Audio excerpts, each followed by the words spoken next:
Compte rendu du Conseil des ministres ordinaire du jeudi 8 février 2024. Le Conseil des ministres s'est réuni en séance ordinaire ce jeudi 8 février 2024 à 16h26 sous la très haute présidence de son Excellence Professeur Faustin-Archange Touadéra, président de la République, chef de l'État. La séance fut principalement marquée par une importante déclaration en présence de la presse introduite pour la circonstance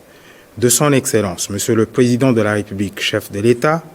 portant sur l'intégration de jeunes dans la fonction publique au niveau du ministère de l'Éducation nationale. En effet, après avoir pris connaissance des conclusions et préoccupations exposées par le ministre de la fonction publique et le ministre chargé des Finances et du Budget, invités respectivement à rendre compte au Conseil de l'état d'avancement du dialogue social mené au sein du cadre permanent de concertation et de négociation par rapport aux revendications formulées par les représentants de syndicats des enseignants du Fondamental 1 et du Fondamental 2, Son Excellence, Monsieur le Président de la République, chef de l'État, toujours attentif aux questions de développement du capital humain, tout en félicitant les acteurs gouvernementaux et syndicaux pour leur sens de responsabilité, d'engagement patriotique et de promotion de la démocratie sociale, a prononcé une déclaration au cours de laquelle il a instruit le ministre chargé de la fonction publique de prendre, en liaison avec le ministre d'État chargé de l'Éducation nationale, toutes les dispositions nécessaires en vue de procéder à l'intégration dans la fonction publique au niveau du ministère de l'Éducation nationale d'un effectif de 1500 jeunes et non un effectif de 1115 recommandé dans le rapport du cadre permanent de concertation et de négociation. À cet effet, le Premier ministre chef du gouvernement a été chargé de veiller au respect de la procédure d'intégration progressive selon l'ordre croissant des années de promotion. Au sujet de revendications enseignantes visant à obtenir une augmentation des indemnités mensuelles de CREI, Son Excellence, Monsieur le Président de la République, chef de l'État, a décidé au cours de sa déclaration d'une augmentation de 5 000 à 10 000 francs CFA avec effet pour compter du mois de janvier 2024. Enfin, avant de terminer sa déclaration, le chef de l'État a engagé le ministre chargé des Finances et du Budget de poursuivre l'exploration, l'exploitation et les simulations relatives aux données issues du contrôle des fonctionnaires à l'effet de renseigner l'exécutif sur les marges de manœuvre budgétaires susceptibles d'éclairer des décisions supplémentaires d'intégration dans la fonction publique, entendu que le processus en cours n'a pas vocation à se limiter seulement au niveau du secteur éducatif. Outre sa déclaration portant sur l'intégration dans la fonction publique, le chef de l'État, soucieux de la bonne marche des entreprises et établissements publics, a interpellé le ministre chargé de l'élevage et de la santé animale par rapport aux conditions de gestion et notamment de règlement de charges d'exploitation de la Société d'État de gestion des abattoirs, la SEGA, alors que la structure est sous contrat d'affermage. Le Président de la République a instruit le Premier ministre, chef du gouvernement, de faire élucider cette situation avec la contribution du ministre chargé de l'élevage et de la santé animale, dont les attributions qui relèvent de la politique du secteur d'élevage impliquent d'assurer de meilleures conditions de fonctionnement et de gestion des structures sous tutelle et particulièrement celles qui sont sous un régime de délégation de services publics. En plus des interventions de Son Excellence, Monsieur le Président de la République, chef de l'État,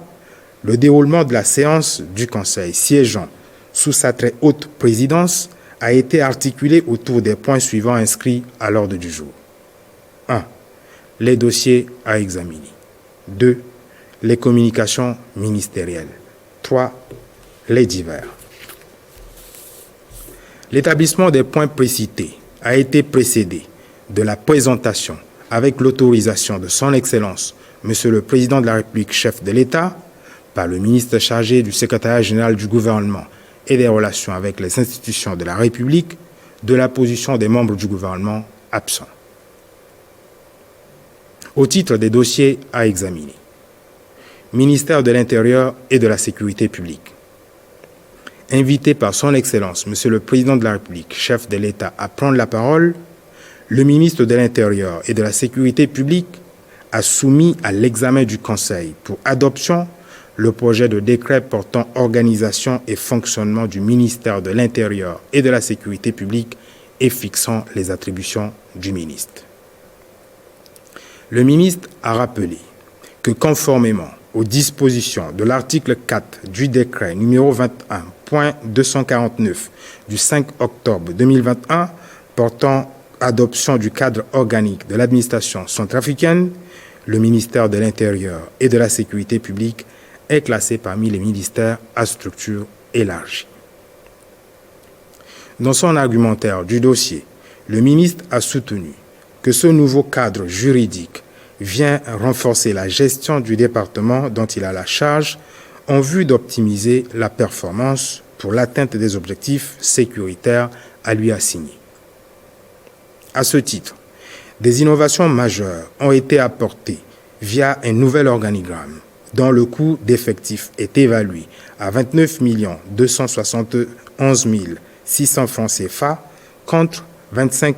349 700 francs CFA pour le précédent. Ce nouvel organigramme est articulé de la manière suivante. 4 chargés de mission, 3 inspecteurs centraux, 8 secrétaires généraux, 4 directeurs généraux, 7 directeurs de service et 26 chefs de service. Dans le but de donner la possibilité au ministère de l'Intérieur et de la Sécurité publique de fonctionner comme il se doit, dans l'intérêt de la sécurité, de la tranquillité et de la paix dans notre pays, le ministre a sollicité du Conseil l'adoption du projet de décret portant organisation et fonctionnement du ministère de l'Intérieur et de la Sécurité publique et fixant les attributions du ministre. Après examen et discussion,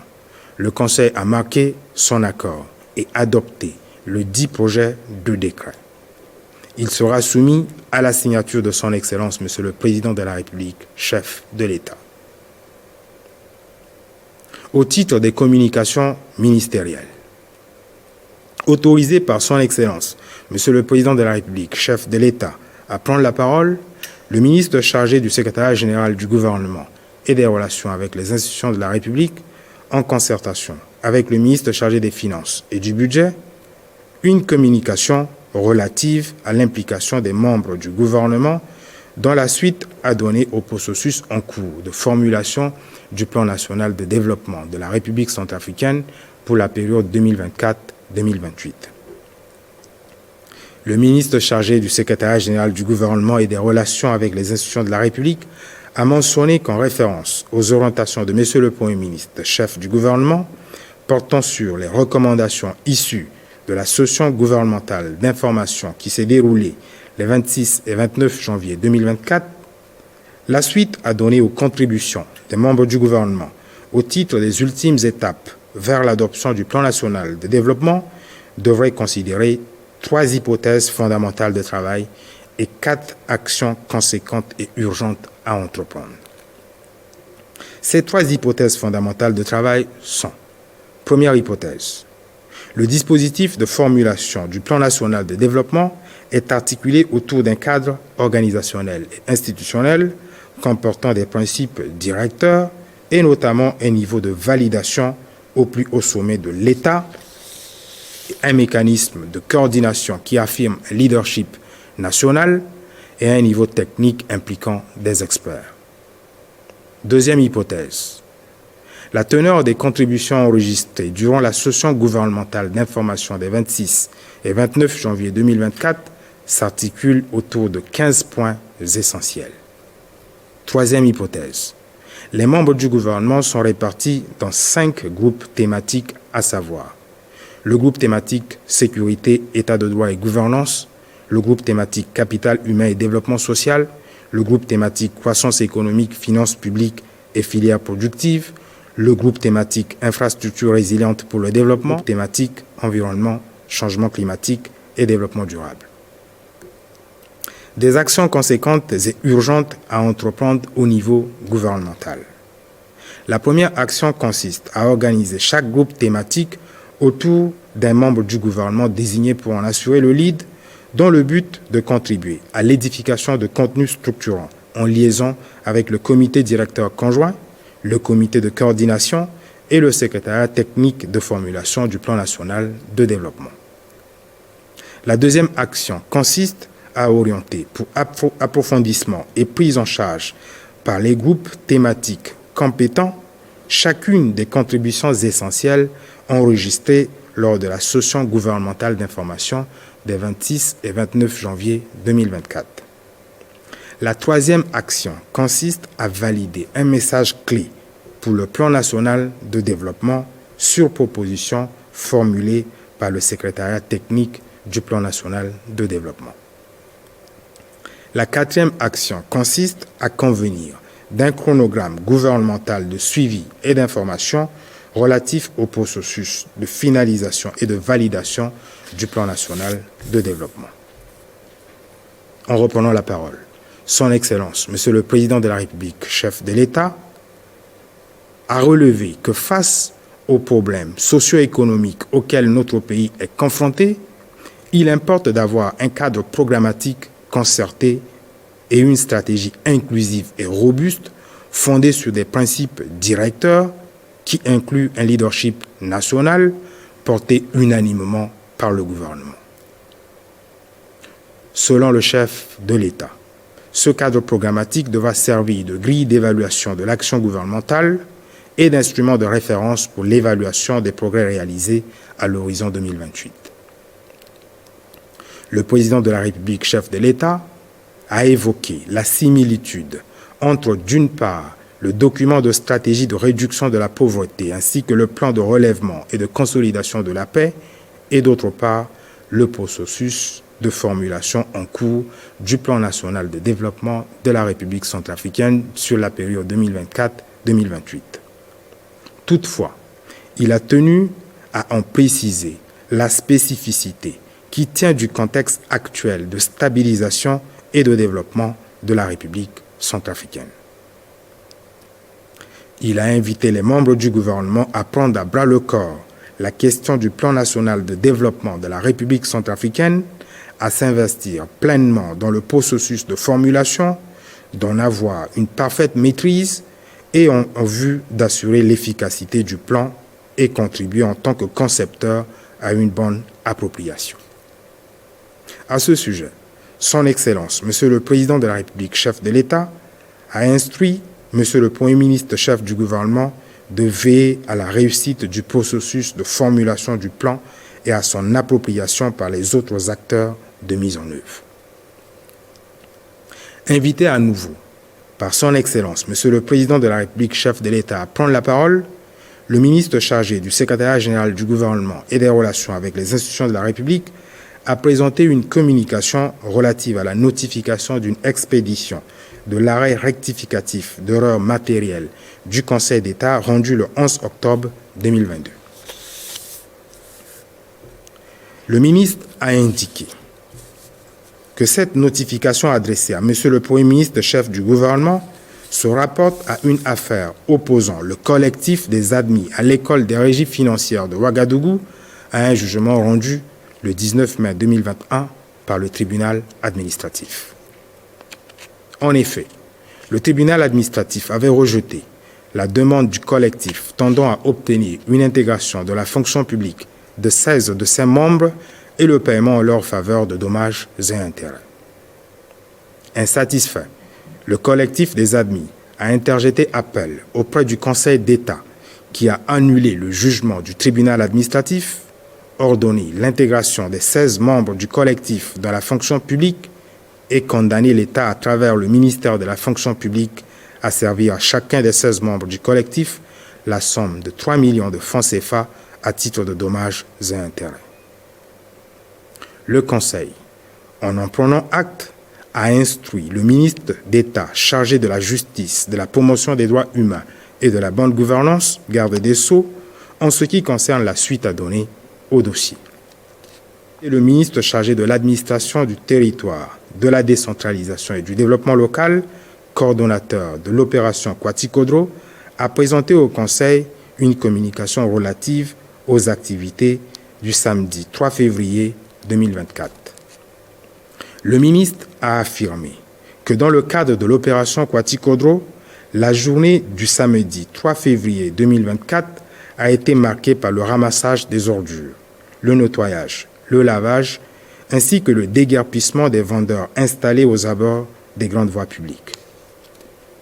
Les activités de l'opération Kwatikhodro se poursuivant le samedi 10 février 2024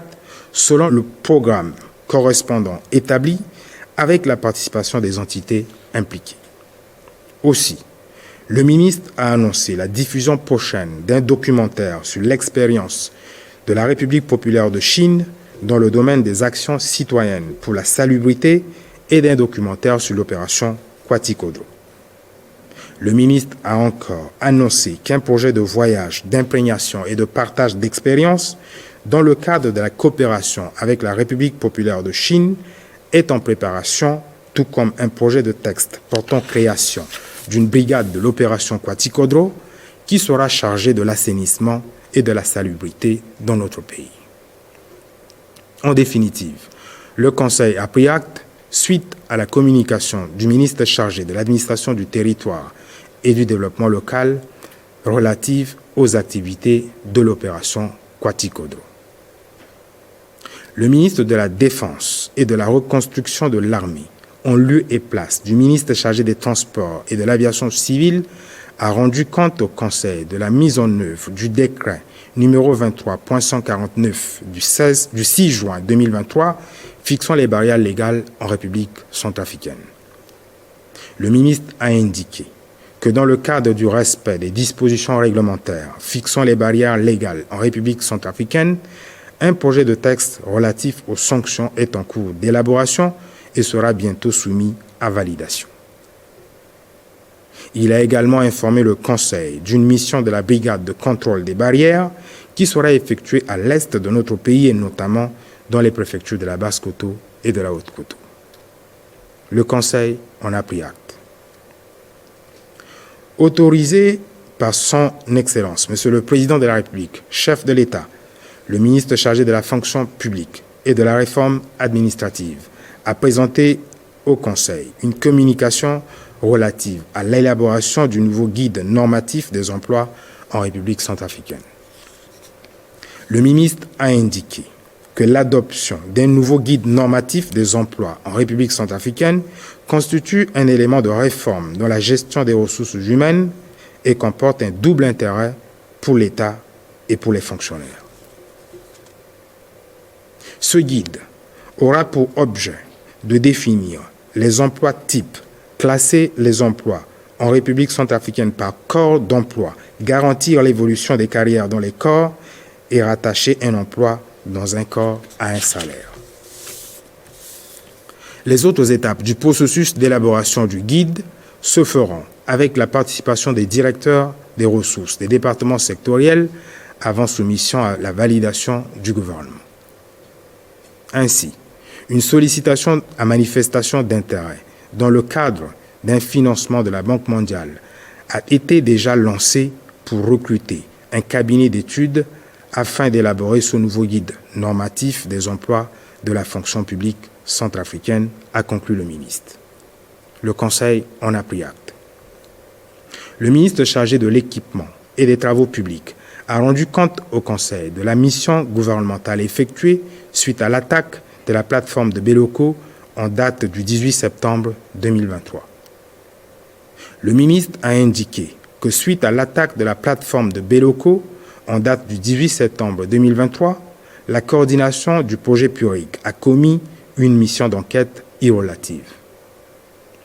Du rapport de cette mission, il ressort que la plateforme a fait l'objet d'une attaque coordonnée de groupes armés identifiés avec comme objectif sordide de nuire aux infrastructures économiques de la République centrafricaine. La mission a relevé que cette attaque a été perpétrée avec la complicité de certains de nos compatriotes. À cet effet, le ministre a sollicité le gouvernement à l'effet de prendre toutes les dispositions qui s'imposent et garantir la sécurité autour de la plateforme de Beloko en construction. Le Conseil, tout en prenant acte de la communication relative à l'attaque de la plateforme de Beloko, a instruit le ministre d'État chargé de la justice, de la promotion des droits humains et de la bonne gouvernance garde des Sceaux, le ministre chargé de la défense nationale et de la reconstruction de l'armée, le ministre de l'Intérieur et de la Sécurité publique, le ministre de l'Équipement et des Travaux publics et le ministre chargé de l'administration du territoire, de la décentralisation et du développement local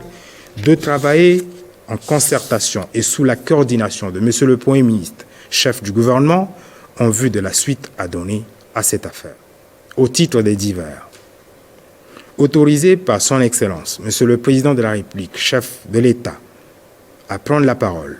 le ministre chargé des Finances et du Budget a pris la parole pour informer le Conseil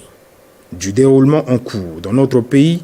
d'une mission du 5 au 9 février 2024 du Fonds monétaire international relative à la deuxième revue du programme financé par la Facilité élargie de crédit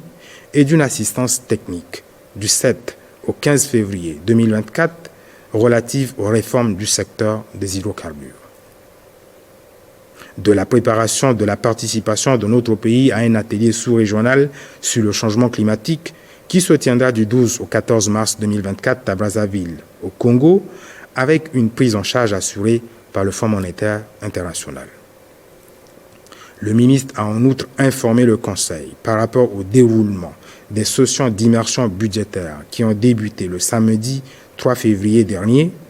et s'est préoccupé quant aux contraintes d'agenda susceptibles d'impacter négativement les délais prévus de tenue des sessions d'immersion budgétaire.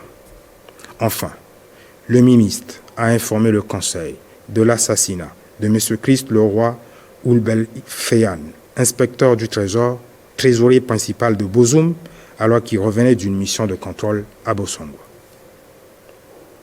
Invité par son Excellence, M. le Président de la République, chef de l'État, à prendre la parole, le ministre chargé de l'administration du territoire, de la décentralisation et du développement local a informé le Conseil qu'il sera procédé le 21 février 2024 à la remise officielle du document de politique de décentralisation et du développement local. Invité à son tour, le ministre chargé de l'économie, du plan et de la coopération internationale a informé le Conseil que notre pays accueillera le 22 février 2024 la 41e session du Conseil des ministres de l'Union économique de l'Afrique centrale, UEAC, qui sera précédée le 19 février 2024 de la réunion préparatoire du comité inter-État. Enfin,